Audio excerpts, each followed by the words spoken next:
सभी का कल्याण करने वाली कथा, भगवत प्राप्ति करवाने वाली कथा, पापों का नाश करने वाली कथा, अमृत रूपी श्रीमद् भागवत कथा हम सभी के बीच प्रवाहित होने जा रही है।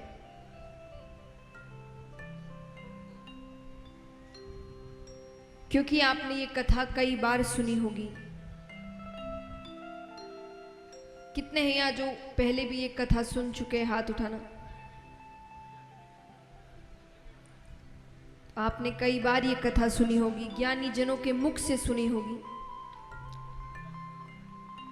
सभी ने अपने ज्ञान के माध्यम से, अपने अनुभवों के आधार पर आपको ये कथा सुनाई होगी। इसीलिए मेरी एक प्रार्थना है आप सभी से, मेरी विनती कहिए, समर्पण का भाव कहिए, क्योंकि मेरी बुद्धि अत्यंत छोटी है और ठाकुर जी का चरित्र अथाह है, बहुत बड़ा है। तो इस छोटे से मुख से भगवान की लीलाओं का वर्णन करना असंभव है। फिर भी छोटी सी कोशिश है,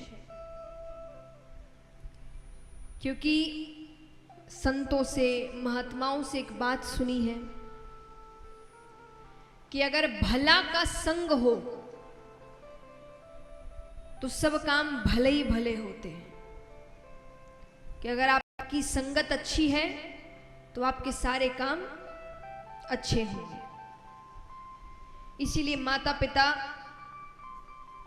बच्चों की संगत पर ध्यान देते हैं कि बच्चों की संगति कैसी है, उनके मित्र कैसे हैं, वो किन लोगों के बीच उठते बैठते हैं। क्योंकि जैसी संगत होती है वैसा स्वभाव होता है, और जैसा स्वभाव वैसे कर्म, और फिर जैसे कर्म करेंगे वैसे फल मिलेंगे।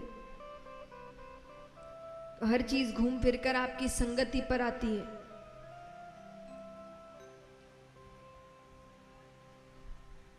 और इस कथा में इस समय मेरी संगति क्या है? भगवान का नाम।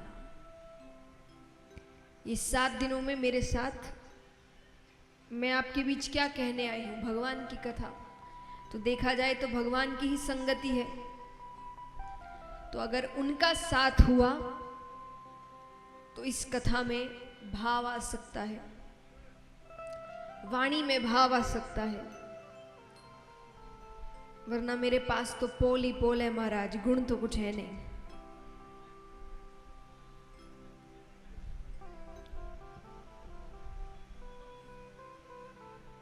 क्योंकि अगर कोई समझे कि बहुत ज्ञानी हो, बहुत अनुभवी हो, तो उम्र को देखते हुए आप समझ सकते हैं अनुभव नाम की तो कोई चीज मेरे पास नहीं है।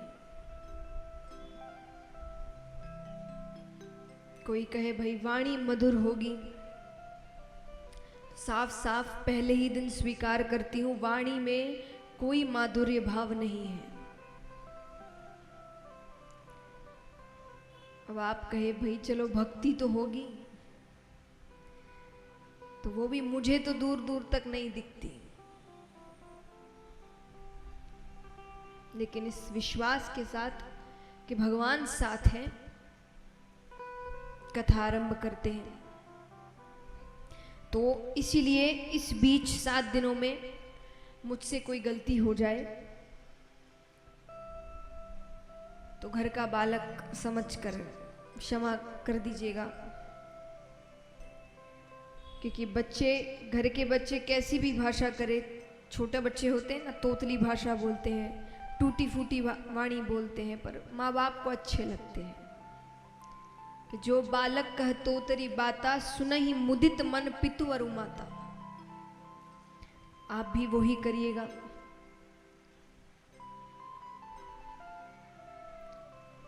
आइए, भागवत जी के पहले स्तोत्र में ही वेद व्यास जी ने संपूर्ण ग्रंथ का सार लिख दिया। संपूर्ण ग्रंथ ही नहीं, समस्त वेदों उपनिषदों का सार लिख दिया। ये कहना गलत नहीं होगा। सच्चिदानंद रूपाय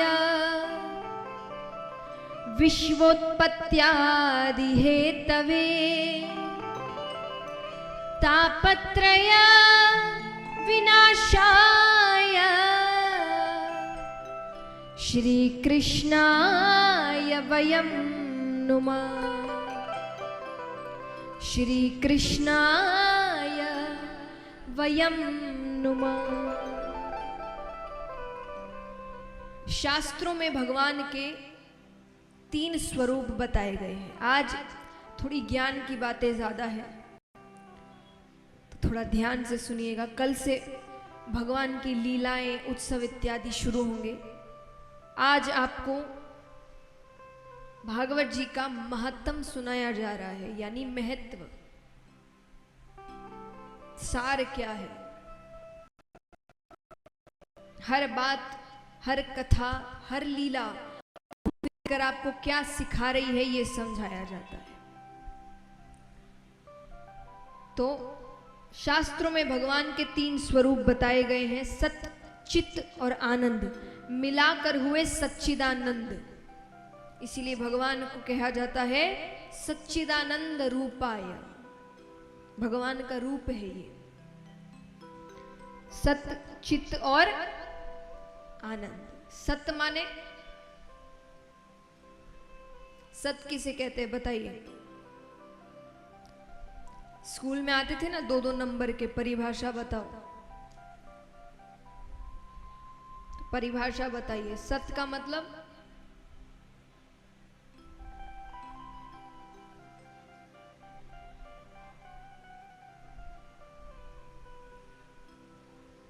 आता है तो बताओ, नहीं आता तो हिलाओ सर के भाई नहीं पता, सब देख रहे हो बस। सत्य माने सत्य, सच। और सच क्या होता है? जो कभी बदलता नहीं, जो अडिग रहता है, वो सत्य है। सत्य किसी भी परिभाषा में, किसी भी परिस्थिति में बदलता नहीं है। झूठ परिस्थिति अनुसार, व्यक्ति अनुसार बदलता रहता है। इसीलिए कहा जाता है एक झूठ को छुपाने के लिए, जोर से, एक झूठ को छुपाने के लिए जितनी धीरे आप बोल रहे हैं उतना सोचते तो झूठ बोलते वक्त नहीं है। थोड़ा जोर से, आवाज अच्छे से आनी चाहिए। एक झूठ को छुपाने के लिए 100 झूठ बोलने पड़ते हैं। क्यों बोलने पड़ते हैं? क्योंकि झूठ हर परिस्थिति में बदलता है। हर इंसान को एक झूठ नहीं बोल सकते, थोड़ा घुमाना फिराना पड़ता है, किसी को कुछ, किसी को कुछ, किसी को कुछ।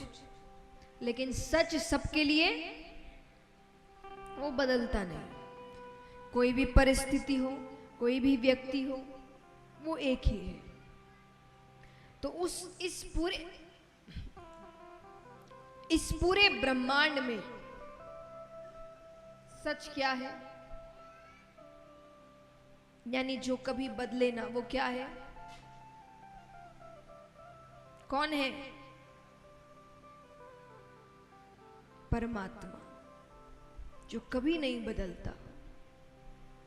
कोई भी परिस्थिति हो, कोई भी युग हो, आप और हम यहां नहीं थे तब भी वे थे, आप और हम यहां हैं तब भी वे हैं, और आप और हम यहां से चले जाएंगे तब भी वे रहेंगे। वो कभी बदलते नहीं। तो सहारा तो उसी का लेना चाहिए ना जो कभी बदले ना। किसी ऐसे का सहारा लेकर क्या फायदा जो बदल जाए। इसीलिए कहते हैं संसार में रहो, परिवार में रहो, लेकिन आश्रय केवल परमात्मा का। क्योंकि वो अकेला है जो कभी आपका साथ छोड़ता नहीं है, क्योंकि वो बदलता नहीं है। हर चीज बदलती है, हम बदलते हैं, और कब बदलते हैं ये पता भी नहीं चलता। यहां कोई भी ऐसा है जो ये बता सके कि इस दिन या इस महीने या इस साल मैंने अपना बचपन छोड़ दिया? कोई बता सकता है? आपने बचपन कब छोड़ा? कोई तारीख है? बचपन तो छूटता चला गया। कब जवानी चली जाएगी, बुढ़ापा आ जाएगा, फिर सोचेंगे क्या किया। हम सब कहते हैं कि भगवान इनकी पूजा पाठ इत्यादि सब बुढ़ापे के लिए छोड़ के रखो, बुढ़ापे में करेंगे। पक्का है बुढ़ापा आएगा? कुछ पक्का है? अगले पल क्या हो जाए किसी को नहीं पता, कब बुलावा आ जाए नहीं पता। बुढ़ापे से पहले बुलावा आ गया, ऊपर जाएंगे, भगवान कहेंगे क्या किया? आप कहोगे कुछ करने ही नहीं दिया। हमने तो सोचा था अच्छे कर्म पूजा पाठ सब बुढ़ापे के लिए छोड़ के रखा है, आपने तो पहले ही बुला लिया। भगवान कहेंगे मैंने कोई अग्रीमेंट थोड़ी साइन करवाया था कि भाई इतनी उम्र तक तो पक्का ही नीचे रखूंगा। नहीं, तुमको समझ होनी चाहिए। जब हर बार समझाया जाता है कि अगले पल क्या हो नहीं पता, तो तुमने इतनी लंबी प्लानिंग कर कैसे ली कि इस उम्र में ये काम करूंगा, वो भी इतना बड़ा जिस पर आपकी मृत्यु टिकी है।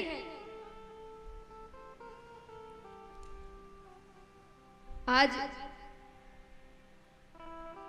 हम सब जानते हैं मृत्यु के बाद हमें समझाया जाता है कि स्वर्ग है, नरक है। आप सब कहां जाना चाहते हैं?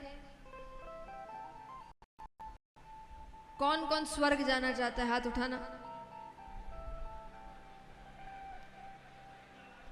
अच्छा, जो हाथ नहीं उठा रहे मैं समझू आपको नरक जाना है।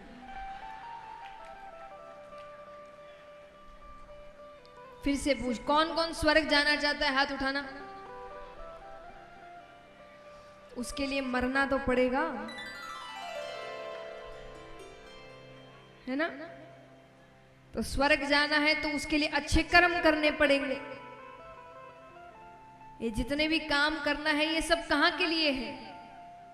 अच्छे कर्म करते कहां के लिए? देखिए, अच्छे कर्म तो ऊपर ही काम आएंगे, पैसे तो यहां छोड़ के चले जाता है इंसान, ऊपर तो कर्म ही लेकर जाता है।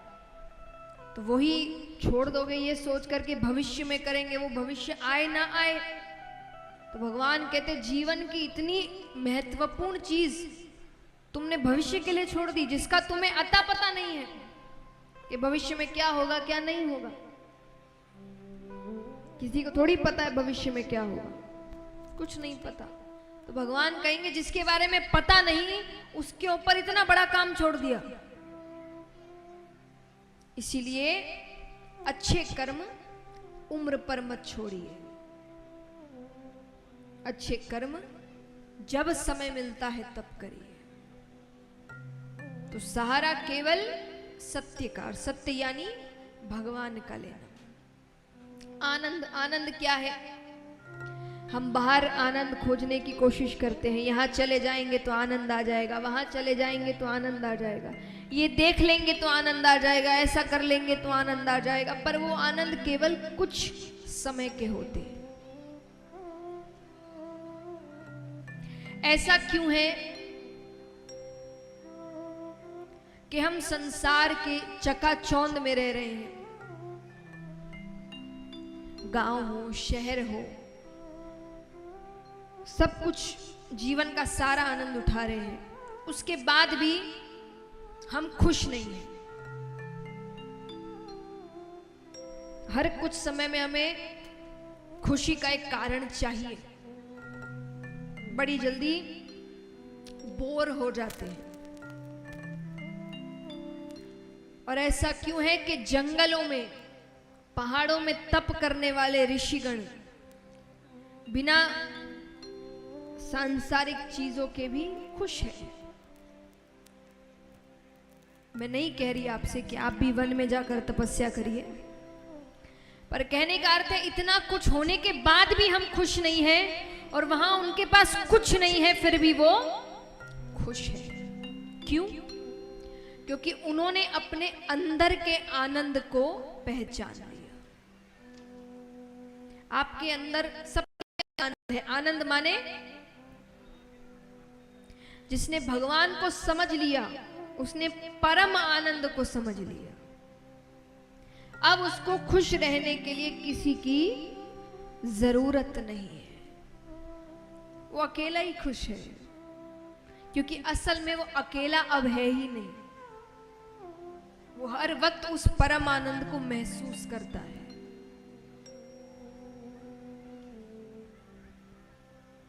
जो सत्संगी होते हैं ना, वो जल्दी से निराश नहीं होते। क्यों नहीं होते? क्योंकि वो कभी अकेले पड़ते ही नहीं है। वो अकेले भी रहे तो भगवान उनके साथ, ऐसे सबके साथ है। पर जैसा मैंने कहा कि उस परम आनंद को समझने की कोशिश करनी है। जिसने समझ लिया वो एकांत में भी खुश है, और जिसने नहीं समझा वो भीड़ में भी अकेला है। तो अपने अंदर के परम आनंद को पहचानिए, फिर आप अकेले नहीं रहेंगे, निराश नहीं होंगे। बड़ी से बड़ी कठिनाई भी आ जाएगी तो भी आप उससे लड़ सकेंगे। क्यों? क्योंकि आपको कहीं ना कहीं पता है कि वो मेरे साथ है, मेरे पास है। और जिसके पास भगवान है वो कभी हार सकता है? पांडव 5 थे, कौरव 100, फिर भी जीत किसकी हुई? पांडवों की। क्यों हुई? क्योंकि उनके साथ भगवान थे।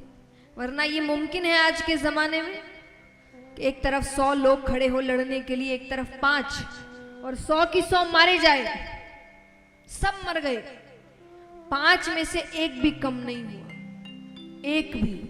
मुमकिन है ये? सुन के कितना अटपटा लगता है कि हो कैसे गया। लेकिन जिसके पास भगवत शक्ति है उसे कोई हरा नहीं सकता। वो हार ही नहीं सकता। वो गिर सकता है पर हार नहीं सकता। गिर के फिर उठ जाएगा, क्योंकि वो शक्ति उसे भगवान देते हैं। तो असल आनंद को समझिए। आनंद क्या है? अपने अंदर के आनंद को पहचानिए। हर चीज में किसी और की जरूरत मत रखिए। खुश होने के लिए, दुखी होने के लिए, क्रोधित होने के लिए हमने जीवन का रिमोट कंट्रोल ही दूसरों के हाथों में दे रखा है, और वो खेले जा रहा है। एक बात बताइए, कितनी बार मैंने देखा है कि महिलाएं बहुत अच्छे से सजती है, घंटों लगाती है सजने में, अपने मन के कपड़े, जेवर सब कुछ पहना है, अपने आप को कांच में देख रही है, बहुत खुश है कि मैं आज बहुत अच्छी लग रही हूँ। वही घर के बाहर कदम रखती है और पड़ोस वाली उनकी जो है, उसने बिना देखे, मतलब ठीक से देखा भी नहीं, और वो अगर कह दे कि अरे रंग बिल्कुल अच्छा नहीं है, सब खुशी खत्म। अब अचानक आपको भी लगने लगता है कि रंग सच्ची में अच्छा नहीं है, अच्छे नहीं दिख रहे। इतनी देर तो खुद को अच्छे लग रहे थे ना घर के अंदर, किसी एक के बोलते ही आपकी खुशी खत्म हो गई।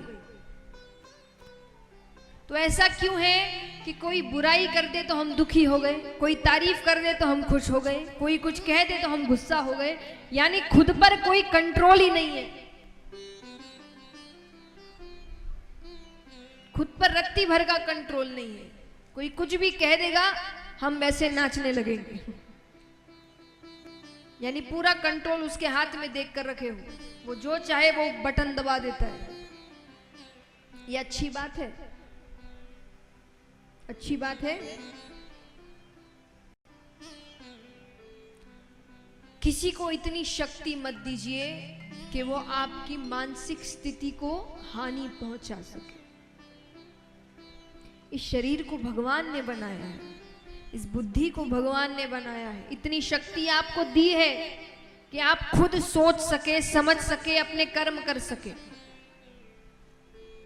लेकिन हम ये पूरी शक्ति किसी और को देकर रखे।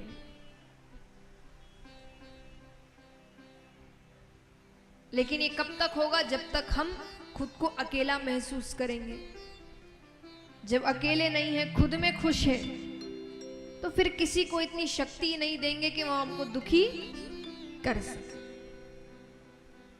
तो इसीलिए परम आनंद को समझिए।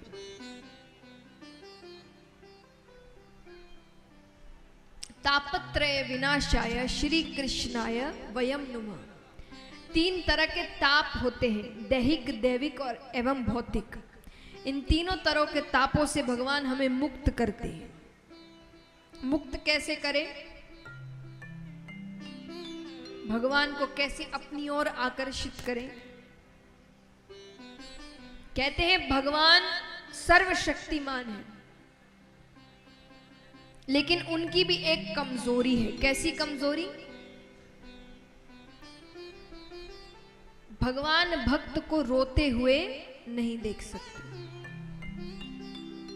एक बार भक्त ने रोकर पुकारा कि वो उसके सारे पाप भूल जाते हैं। लेकिन असली रोना मगरमच्छ के आंसू नहीं, कि हर पाप किया रोने लग गए, पाप किया रोने लग गए। भगवान कहेंगे तो उसने खेल समझ लिया। इसीलिए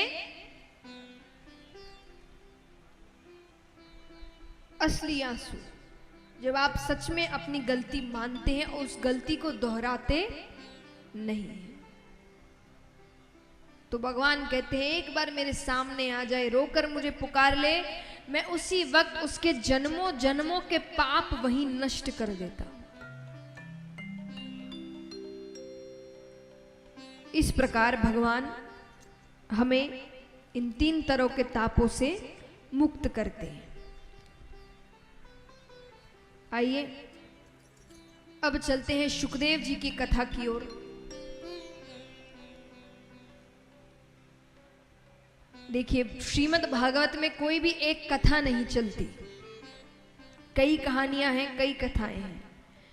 तो ताकि आप सबको हर कथा याद रहे, तो उसके लिए मैं एक चीज करती हूं हर कथा में, कि आप सभी ध्यान से कथाएं सुने, घर जाकर उनका चिंतन करें, क्योंकि दूसरे दिन जब आप वापस आएंगे तो कथा आरंभ करने से पहले आपसे पूछा जाएगा कि पहले दिन कौन कौन सी कथा हुई। और जब तक आप सभी कथाओं के बारे में नहीं बताते, उस दिन की कथा आरंभ नहीं होगी। तो ऐसा नहीं कि बस कथा सुनी, कपड़े झाड़े और घर जाके सब भूल गए। सब कुछ याद रखना है और दूसरे दिन वो सारी कथाएं सुनानी है। तो अभी हमने सुना श्रीमद् भागवत का महात्म। अब हम सुनने जा रहे हैं श्री शुकदेव जी के अवतार की कथा।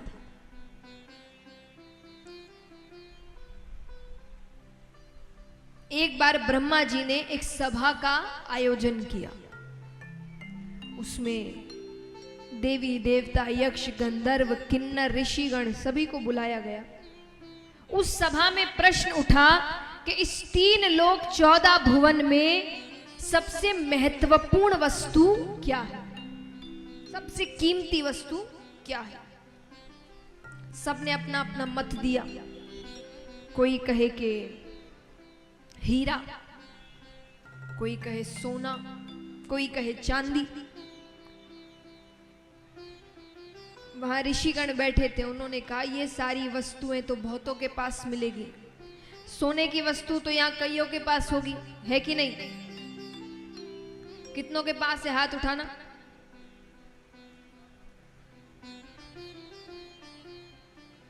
चिंता मत करिए, मैं मांगूंगी नहीं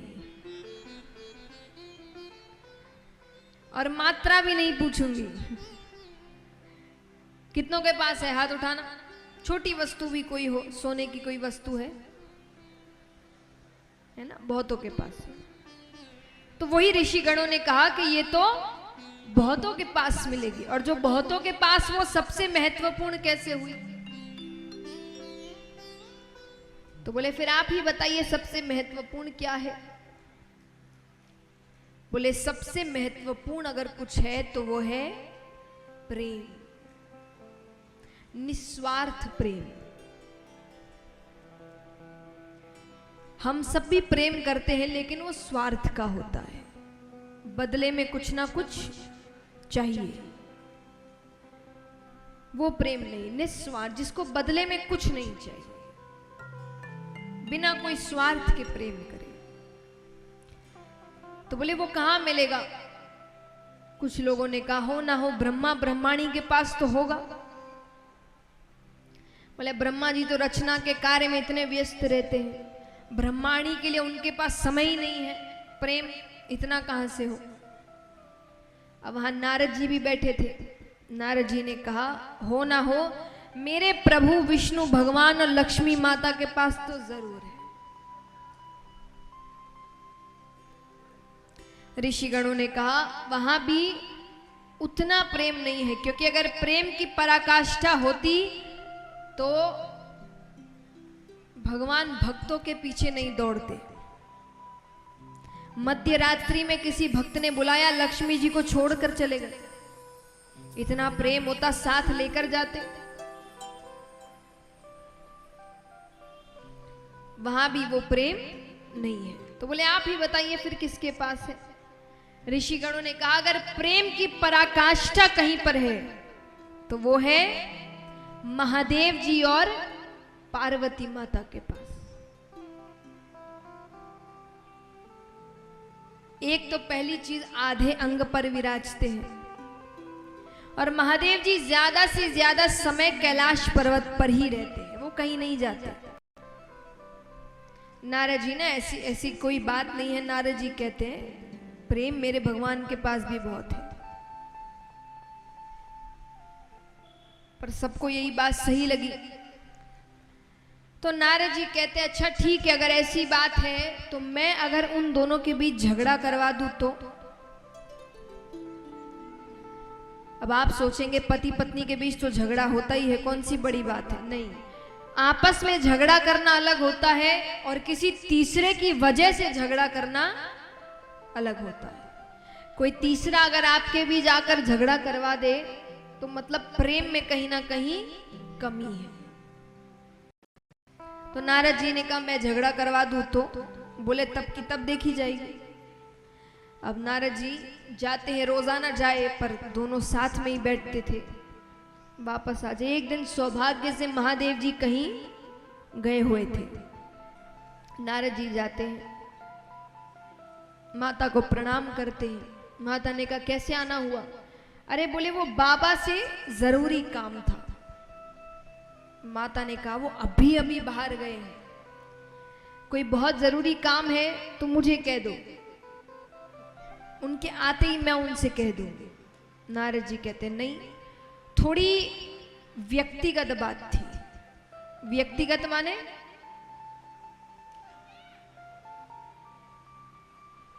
व्यक्तिगत माने पर्सनल, हर किसी को नहीं बता सकता। माता ने कहा आपके बाबा और मेरे बीच कोई भी व्यक्तिगत बातें नहीं रहती, वो सब कुछ मुझे बताते हैं। नारद जी ने कहा मैं नहीं मानता, पुरुष कोई ना कोई बात तो स्त्री से छुपाता ही है, कोई भी हो, साधारण पुरुष हो कि खुद भगवान। माता ने कहा ऐसी कोई बात नहीं है। बोले ये सच है। अब यहां जितने भी शादीशुदा पुरुष हैं, घर जाके सबकी क्लास लगने वाली है। ऐसा क्या है जो आज तक मुझे नहीं बताया? माता ने कहा ऐसा कुछ नहीं है। नारद जी ने कहा अगर ऐसा कुछ नहीं है तो आपने अमर कथा सुनी है? माता ने कहा ये कौन सी कथा है? अरे बोले बहुत गोपनीय कथा है, बाबा हर किसी को नहीं सुनाते, जिससे सबसे ज्यादा प्रेम करते हैं उसे ही सुनाते। माता ने कहा इसका मतलब मुझसे प्रेम ही नहीं करते।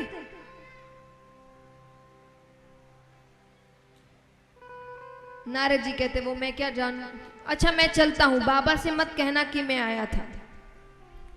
नारद जी ने अपना काम कर दिया। अब माता केवल एक ही बात सोचे, अमर कथा कौन सी है, ऐसी कौन सी कथा है, मुझे क्यों नहीं सुनाई।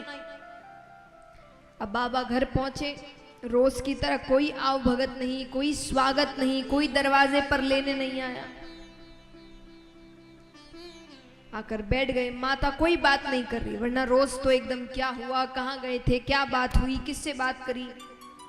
आज कोई प्रश्न नहीं। भोले बाबा ने ही प्रश्न कर लिया।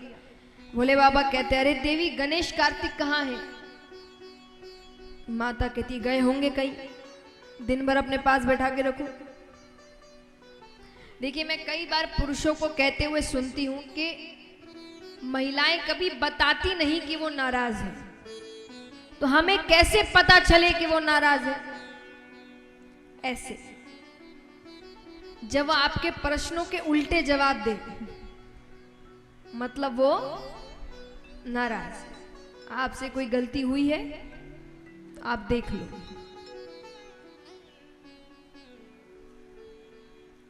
तो उन्होंने कहा कि बच्चे कहाँ हैं। माता कहती गए होंगे कहीं, दिन भर अपने पास बैठा के रखो। बाबा ने कहा मैंने ऐसे तो नहीं कहा। फिर थोड़ी देर बाद बाबा पूछते देवी आपकी तबीयत तो ठीक है। माता ने कहा बिल्कुल ठीक है। बोले अगर ठीक है तो सुबह से भांग नहीं मिली। ये हुआ आग में घी डालना। अब वो कहीं का गुस्सा कहीं उतर रहा है। माता कहती है रोज रोज भांग घोट कर दो, बड़े बेटे को खीर बना कर दो, छोटे को लड्डू बना कर दो। इन्हीं चीजों के लिए ब्याह के लाए थे क्या मुझे?